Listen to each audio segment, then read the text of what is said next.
నమస్తే అండి. నిన్న తేదీ 28/3/2024 నాడు సాయంత్రం 14:30 అవర్స్కి మనకు మా ఎస్ఐ గారు వెంకటేష్ గారికి ఒక క్రెడిబుల్ ముందస్తు సమాచారం వచ్చేసి ఇక్కడ గంజాయి అనేది కొంతమంది అమ్మకానికి కొంతమంది కొనడానికి ఇన్ఫర్మేషన్ ఉంది, దాన్ని పట్టుకోగలరు అని చెప్పేసి మా ఎస్ఐ వెంకటేష్ గారికి ఆ ఇన్ఫర్మేషన్ రావడం జరిగింది. వెంకటేష్ గారు వెంటనే వాటి ఇన్ఫర్మేషన్ నాకు చెప్పడం జరిగింది. వీటిపై NDPS నార్కోటిక్స్ సంబంధించిన అన్ని ప్రొసీజర్స్ ఫాలో అయ్యి వెంకటేష్ గారికి, మరి క్లూస్ టీమ్ సిబ్బందికి, మరి ఇతర పంచ్లకు, కన్సర్న్ గెస్టెడ్ ఆఫీసర్లకి వీళ్ళందరికీ ముందస్తు సమాచారం చేరజేసి ఒక రక్కీ నిమిత్తమై ఒక ఆపరేషన్ టీమ్ని పెట్టేసి మేము ముందస్తుగా ఎవరైతే గాంజా అమ్మడానికి మరియు కొనడానికి వస్తున్నారో అట్టి వ్యక్తులపై ఒక నిఘా పెట్టడం జరిగింది.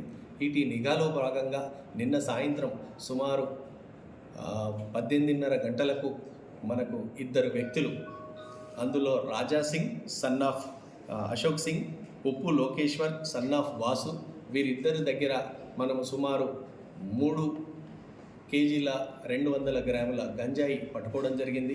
అందులో రాజా సింగ్ దగ్గర 2 కేజీలు, ఉప్పు లోకేశ్వర్ దగ్గర కేజీ 200 గ్రాముల గంజాయి పట్టుకోవడం జరిగింది. ఇట్టి వాళ్ళు రాజా సింగ్కి సంబంధించిన వాళ్ళు మంగళహాట్ నుంచి ఇట్టి గాంజాని 10,000 రూపాయలకు ఒక కేజీ తీసుకొని బయట వాళ్ళకు ఒక 15,000 రూపాయలకి లాభంతో ఇలా బిజినెస్ చేస్తూ ఉన్నారని తెలిసింది.